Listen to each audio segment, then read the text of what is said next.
और इसमें नए लोगों को कैसे लाया जाए, बिंदु हमारे बीच आपसी विश्वास है और वह हमें और अधिक व्यवसाय शुरू करने की अनुमति देता है। प्रभाव को आसानी से और लगभग संयोजित कर देता है, खासकर जब आप काम कर रहे हों। एक स्टार्टअप जैसा कुछ जो ऐसा है, इन्हें हटाना कठिन है। घर्षण तंत्र वास्तव में अक्सर हो सकते हैं। सफलता और के बीच अंतर हो। मुझे लगता है कि विफलता सबसे ज्यादा नंबर 1 है। स्टार्टअप के विफल होने का कम पहचाना गया कारण है क्योंकि संस्थापक अलग हो जाते हैं। कुछ गैर सहज ज्ञान युक्त बातें पहले वाले को संयोजित करना सबसे अधिक है। कंपाउंडिंग का फायदा मिलता है। कंपाउंडिंग का अंत तो आप कर सकते हैं, जरूरी नहीं कि इसका बहुत बड़ा फायदा देखा जाए। इसमें सबसे पहले एक अच्छा उद्धरण था, एक लेख जो सैम ओनल्टमैन ने लिखा था। उन्होंने कहा कि मैं हमेशा चाहता हूं कि यह एक परियोजना हो, सफल होने पर बाकी काम भी कर लेंगे।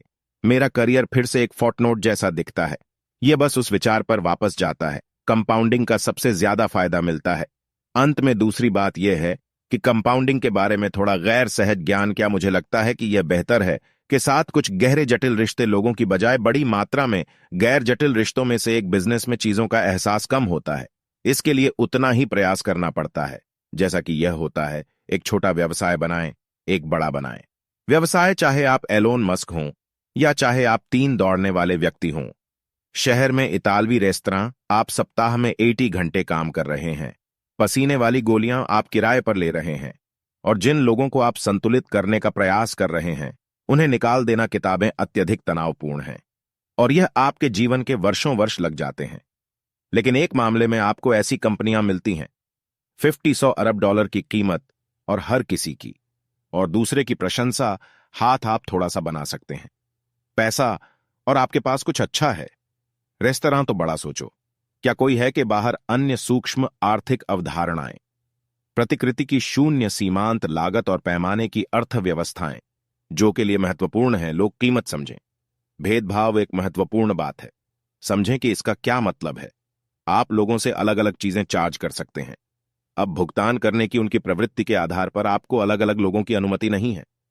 अलग अलग चीजें सिर्फ इसलिए कि आप ऐसा नहीं करते। उनकी तरह आपको उन्हें एक पेशकश करनी होगी।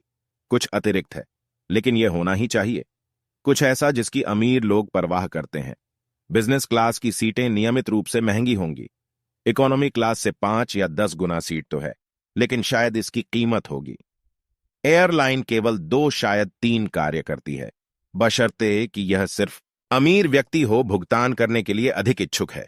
इसलिए आपको करना होगा, उन्हें वे छोटी छोटी चीजें दें जो वे चाहते हैं। यह संकेत देने के लिए कि वे अमीर हैं, अतिरिक्त की आवश्यकता है या वह थोड़ा सा आराम जो उन्हें मिलता है। चाहते हैं कि मूल्य भेदभाव का उपयोग किया जाए। एंटरप्राइज सॉफ्टवेयर में बहुत कुछ, जहां आप एक फ्रीमियम उत्पाद का निःशुल्क संस्करण लें, लगभग सब कुछ करेंगे। लेकिन तब यदि आप वह संस्करण चाहते हैं जो थोड़ा सा है, आपकी साइट पर अतिरिक्त सुरक्षित या होस्ट किया गया बहु उपयोगकर्ता प्रशासन है, इसलिए आईटी व्यक्ति हर चीज की निगरानी कर सकता है। आगे बढ़ते हुए तुम अचानक अपने आप को पाओगे 10 से 100 या अनंत गुना अधिक भुगतान करना जैसे जैसे आप मुफ्त उत्पाद से कीमत की ओर बढ़ते हैं। उत्पाद की एक और अच्छी अवधारणा उपभोक्ता है, अधिशेष और उत्पादक। अधिशेष जो है वह अतिरिक्त मूल्य जो किसी को भी मिलता है। हालांकि वे अधिक भुगतान करने को तैयार थे, उत्पाद की कीमत समान थी।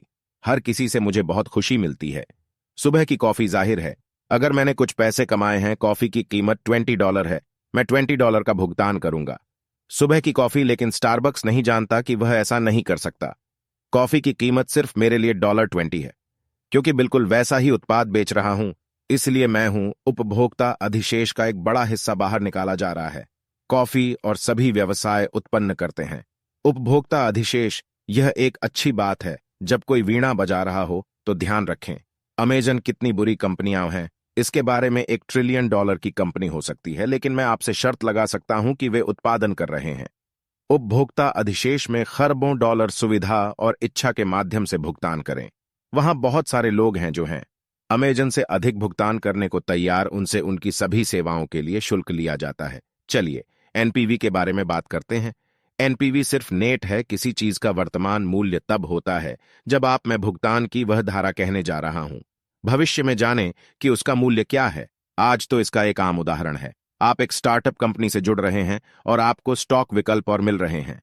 संस्थापक का कहना है कि यह कंपनी अच्छी चल रही है, $1 अरब के लायक होना, और मैं हूं आपको ओह बिंदु का 1% दे रहा है। कंपनी इसलिए आपको मिल रही है। स्टॉक के साथ $1,000,000 वह क्या है, या वह बहस कर रही है कि क्या होने वाला है। भविष्य में आपको छूट देनी होगी। आज तक आपको इसका पता लगाना होगा।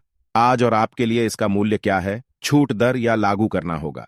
ब्याज दर जो ध्यान में रखती है स्टार्टअप्स को किस बड़े जोखिम का सामना पड़ता है। अंत में आपको वही कीमत मिलेगी जो वह है आज के लायक, और यही कीमत है जिसे एक उद्यम पूंजीपति निवेश करेगा। आज कंपनी में यदि वह संस्थापक है, अभी अभी लगभग 10 मिलियन जुटाए गए हैं डॉलर, और उस कंपनी का मूल्य केवल 1% है। संस्थापक आपका क्या तर्क दे रहे हैं? $1,000,000 का पैकेज वास्तव में लायक है। $10,000 तो एनपीवी गणना बहुत ही कम। किसी न किसी स्तर पर आपको बहुत होना चाहिए। आपके दिमाग में यह करने में सहजता है कि क्या है। गलत कीमत वाली बाहरीता का आपने उल्लेख किया है। हमारे पॉडकास्ट के दौरान किसी बिंदु पर और बाह्यताएं जब वहां होती हैं, अतिरिक्त लागत जो लगाई जाती है, जो भी उत्पाद उत्पादित किया जा रहा है या उपभोग किया गया, जिसका कोई हिसाब नहीं है। उत्पाद की कीमत कभी कभी आप कीमत वापस लगाकर इसे ठीक कर सकते हैं। उत्पाद में सबसे उत्साही में से एक आजकल लोग पूंजीवाद पर किस तरह हमला करते हैं। क्या यह पर्यावरण को नष्ट कर रहा है?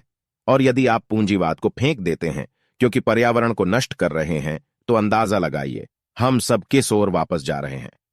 पूर्व औद्योगिक काल वहां नहीं जा रहा है। एक अच्छी बात होने के बजाय एक है बाह्यता, क्योंकि पर्यावरण है।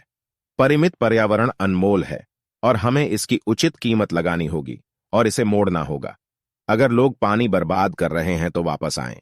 वायुमंडल में हाइड्रोकार्बन डालना या उन चीजों को प्रदूषित करना जिन्हें आप चार्ज करना चाहते हैं, उन्हें इसे साफ करने में कितना खर्च आता है? प्रदूषण इसे एक प्राचीन राज्य में लौटाता है। शायद वह कीमत बहुत अधिक होगी। यदि आप उस कीमत को अधिक बढ़ाते हैं तो यह बहुत अधिक है, बहुत हो गया। आप प्रदूषण खत्म कर दीजिए। यह बहुत है, जहां फील गुड उपायों से बेहतर है। हम बस प्रतिबंध लगाने वाले हैं। प्लास्टिक बैग, और हम कहेंगे कि ऐसा न करें। शनिवार और रविवार को स्नान करें। जब हम कैलिफोर्निया में सूखे का सामना कर रहे थे, घोषणाएं और विज्ञापन चलाना पसंद करता है। आपको स्नान न करने के लिए डराता है।